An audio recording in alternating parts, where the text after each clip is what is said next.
Hello students. जैसा कि मैं इसके पहले लर्निंग एंड टीचिंग पेपर का टॉपिक टीचर प्रोफेशनल अकाउंटेबिलिटी इस टॉपिक पे डिस्कस कर रही थी। इसके पहले की वीडियो में मैंने इसी टॉपिक का जो सब टॉपिक है importance of teacher professional accountability इस टॉपिक पे डिस्कशन की थी, जिसके फर्स्ट पॉइंट में स्टूडेंट के प्रति टीचर की जवाबदेही के महत्व को हमने देखा था। आज मैं इसी टीचर प्रोफेशनल अकाउंटेबिलिटी के इम्पोर्टेंस को ही मैं कंटिन्यू करूंगी, यानी इसके दूसरे पॉइंट्स को डिस्कस करूंगी। तो चलिए इसके थर्ड पार्ट में डिस्कस करते हैं। शिक्षक व्यावसायिक जवाबदेही का महत्व, यानी importance of teacher professional accountability. इस टॉपिक पे हम लोग डिस्कशन कर रहे थे, इसके पहले की वीडियो में भी किए थे। इसके फर्स्ट पॉइंट में छात्रों के प्रति क्या जवाबदेही है एक टीचर्स का, इसके महत्व को देखे थे।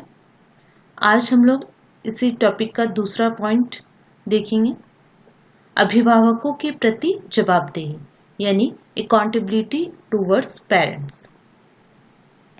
पेरेंट्स जो होते हैं वो अपने बच्चों को इसी उम्मीद से स्कूल भेजते हैं कि उनका बच्चा क्या करे, बेहतर प्रदर्शन करे, बेहतर करे, जिससे क्या हो सके, वे स्कूल में जो भाषा सीख रहे हैं या फिर सब्जेक्ट सीख रहे हैं उसे अच्छी तरीके से सीखे, उनमें एबिलिटी आए। इसलिए टीचर्स का ये जिम्मेवारी होती है या फिर ये अकाउंटेबिलिटी होती है, अकाउंटेबिलिटी का एक पार्ट होता है कि वो टीचर क्या करे, स्टूडेंट्स के एजुकेशनल ग्रोथ के लिए पेरेंट्स के टच में रहे, यानी कि वो पेरेंट्स के टच में रहता है। इस प्रकार पेरेंट्स के प्रति टीचर्स के क्या जवाबदेही होती है, क्या अकाउंटेबिलिटी होती है, उसे हम एक एक करके देखेंगे।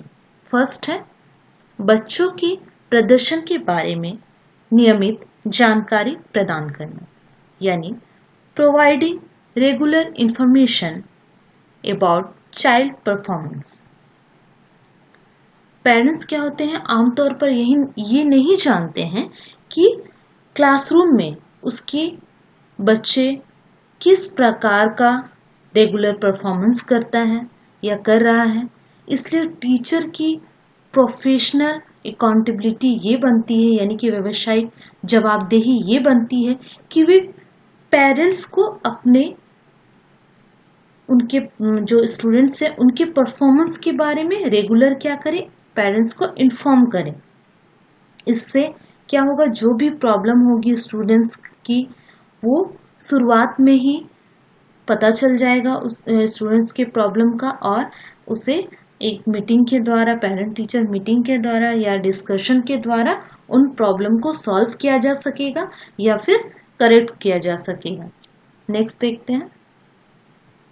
सेकंड पॉइंट है छात्रों के भविष्य को तय करने में अभिभावकों का मार्गदर्शन, यानी guiding parents in deciding the child future. आमतौर पर देखा जाता है कि जो पेरेंट्स होते हैं उन्हें प्रोफेशनल या फिर उन एरिया का नॉलेज तो होता है, लेकिन वो नॉलेज जो होता है उनको जो उनके रिलेटिव देते हैं या फिर उनके फ्रेंड्स के द्वारा वो कलेक्ट करते हैं।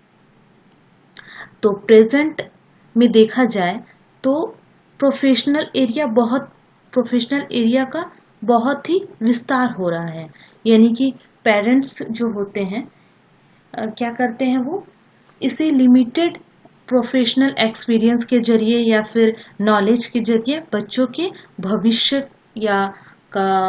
के ऑप्शन डिसाइड कर लेते हैं या फिर उनके विकल्प को डिसाइड कर लेते हैं कि उन्हें ये करना है। तो इस प्रकार देखा जाए तो सच्चाई यही है कि प्रोफेशनल एरिया में दिन प्रतिदिन क्या हो रहा है, विस्तार हो रहा है। इस प्रकार टीचर्स की ये जवाबदेहिता होती है, फिर कह सकते हैं ये प्रोफेशनल अकाउंटेबिलिटी होती है कि वे स्टूडेंट्स के बेहतर भविष्य के लिए, उनके फ्यूचर के लिए क्या करें, पेरेंट्स को इन प्रोफेशनल या एजुकेशनल विकल्प के बारे में उन्हें बताए या फिर गाइड करे, ताकि वे क्या कर सके, जो करंट ट्रेंड है यानी कि वर्तमान प्रवृत्ति को ध्यान में रखकर वो क्या कर सके, बच्चों के लिए सही ऑप्शन को चूज कर सके। नेक्स्ट है, थर्ड है बच्चों की अभिवृत्ति और अभिरुचि के बारे में जानकारी, यानी information about the attitude and aptitude of child. वर्तमान समय में देखा जाए तो पेरेंट्स अपने बिजी शेड्यूल के कारण क्या करते हैं, बच्चों की अभिवृत्ति और अभिरुचि को जज नहीं कर पाते हैं, जबकि टीचर क्या करते हैं, टीचर प्रतिदिन क्या करते हैं, स्टूडेंट्स को उनके बच्चों को देखता है, इंडिविजुअली या फिर ग्रुप में भी देखता है, जहाँ क्या होता है, स्टूडेंट्स अपनी एप्टीट्यूड और एटीट्यूड को प्रकट करते हैं। और इस प्रकार इस समय क्या होता है, टीचर्स की यही अकाउंटेबिलिटी होती है, उनकी यही जवाबदेही होती है कि वे बच्चों के जब वो अपनी एटीट्यूड एप्टीट्यूड का प्रदर्शन कर रहे हैं या प्रकट कर रहे हैं तो उनके व्यक्तित्व को समझें, यानी कि बच्चों के व्यक्तित्व को समझना भी एक टीचर्स की जवाबदेहिता होती है। और साथ ही साथ क्या कर सकते हैं, टीचर पेरेंट्स को उनकी फीलिंग को शेयर कर सकते हैं कि स्टूडेंट्स क्या सोचता है, उनके क्या एटीट्यूड है, उनकी क्या एप्टीट्यूड है, और ताकि वो अपने बच्चों के बेहतरी के लिए उनको समझ सके या फिर उनके लिए कुछ डिसीजन ले सके। नेक्स्ट देखते हैं, अनुकूल घरेलू वातावरण प्रदान करने में अभिभावकों की सहायता करना। Help parents in providing conducive home environment, यानी देखा जाए तो हर स्टूडेंट्स के कुछ अदर प्रॉब्लम होते हैं या फिर उन्हें कुछ प्रॉब्लम का सामना करना पड़ता है, जिसका बेस क्या होता है, घर होता है, या फिर कह सकते हैं कि वो प्रॉब्लम केवल घर में ही सॉल्व किया जा सकता है। लेकिन कुछ प्रॉब्लम होने के कारण या कुछ कारण की वजह से बच्चे क्या करते हैं, अपने पेरेंट्स से अपने प्रॉब्लम को शेयर नहीं करते हैं, उनको शेयर करने में मुश्किलें आती हैं। तो ऐसे सिचुएशन में टीचर्स क्या कर सकते हैं, उनके पेरेंट्स को बुलाकर उनकी प्रॉब्लम को शेयर कर सकते हैं, उनके प्रॉब्लम को बता सकते हैं, ताकि उनके घर के एनवायरनमेंट में इम्प्रूवमेंट लाया जा सके, उनके घर में जो माहौल है उनमें सुधार लाया जा सके। ये सभी चीज़ें क्या करती है, एक शिक्षक के अपने व्यावसायिक जवाबदेहिता को प्रदर्शित करती है। नेक्स्ट है, अभिभावकों को परामर्श देना, यानी काउंसलिंग ऑफ पेरेंट्स। देखिए, स्टूडेंट्स के साथ साथ क्या होते हैं, पेरेंट्स का भी काउंसलिंग भी टीचर्स को करना उनकी एक जिम्मेवारी होती है, उनकी एक जवाबदेहिता होती है, जिससे टाइम और सिचुएशन के कारण क्या होते हैं देखा जाए तो टाइम, समय और स्थिति के कारण पेरेंट्स क्या होते हैं, बच्चों से दूर होने लगते हैं। जैसे स्टूडेंट्स देखा जाए तो फॉर एग्जांपल स्टूडेंट्स होमवर्क नहीं कर रहे हैं, पहले तो वो होमवर्क करते थे, लेकिन अब देख रहे हैं कि वो होमवर्क नहीं कर रहे हैं, तो घर पर या फिर पेरेंट्स क्या उन पर ध्यान नहीं दे रहे हैं। इस परिवर्तन के बारे में भी टीचर्स को विचार करना चाहिए और पेरेंट्स को की भी काउंसलिंग करनी चाहिए, ताकि क्या हो सके, टीचर और स्टूडेंट ये ऐसे सक्षम हो सके जिससे एजुकेशन को क्या किया जा सके, एक सार्थक रूप में बनाया जा सके, यानी कि स्टूडेंट्स के लिए एजुकेशन क्या हो सके, उनके लिए सार्थक हो सके। नेक्स्ट देखते हैं, 6th पॉइंट है शौक और रुचि को उचित दिशा देना, यानी कि giving proper direction to hobby and interest.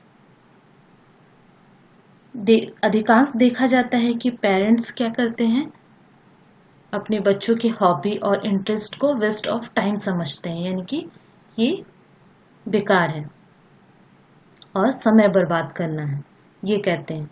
तो इस पर टीचर्स की अकाउंटेबिलिटी ये बनती है या टीचर्स की जवाबदेहिता ये होती है कि वे इंडिविजुअली स्टूडेंट्स के हॉबी और इंटरेस्ट को जाने और उसे पेरेंट्स को शेयर करें, और साथ ही पेरेंट्स को कन्विंस भी करें कि ये जो हॉबी और इंटरेस्ट है आपके बच्चे का, वो क्या है, बहुत ही अच्छा है, जो कि उसके ओवरऑल डेवलपमेंट या फिर पर्सनालिटी के डेवलपमेंट के लिए भी बहुत अच्छा है।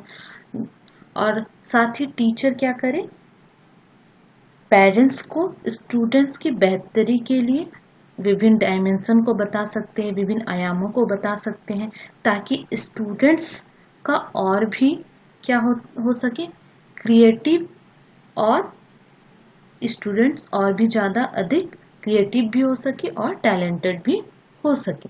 नेक्स्ट पॉइंट देखते हैं, स्कूल और अभिभावकों के बीच अच्छे संबंध की स्थापना, यानी establishment of good relationship between school and parents. Teachers की अकाउंटेबिलिटी का एक पार्ट ये भी है कि टीचर स्कूल के का जो वर्क है या वर्क करने का जो तरीका है, इसके बारे में पेरेंट्स को बताएं, और साथ ही स्कूल का जो अचीवमेंट होता है और साथ में स्कूल के न्यू एक्टिविटी जो होते हैं आदि के बारे में भी क्या करें, पेरेंट्स को बताएं, ताकि इससे क्या हो सके, पेरेंट्स को स्कूल के प्रति क्या हो सके, ये एहसास हो सके कि हम स्कूल से जुड़े हुए हैं, स्कूल के करीब होने का उन्हें एहसास हो। इससे क्या होगा, इससे स्कूल और पेरेंट्स के बीच एक बेटर रिलेशनशिप होता है, डेवलप होता है। तो इसके लिए भी टीचर्स की प्रोफेशनल अकाउंटेबिलिटी बहुत ही महत्वपूर्ण भूमिका निभाती है, और ये महत्वपूर्ण है। इस प्रकार आज हमने टीचर अकाउंटेबिलिटी के इम्पोर्टेंस के सेकंड पॉइंट को डिस्कस किया। नेक्स्ट वीडियो में इसी टॉपिक के थर्ड पॉइंट को हम लोग डिस्कस करेंगे। Okay, thank you.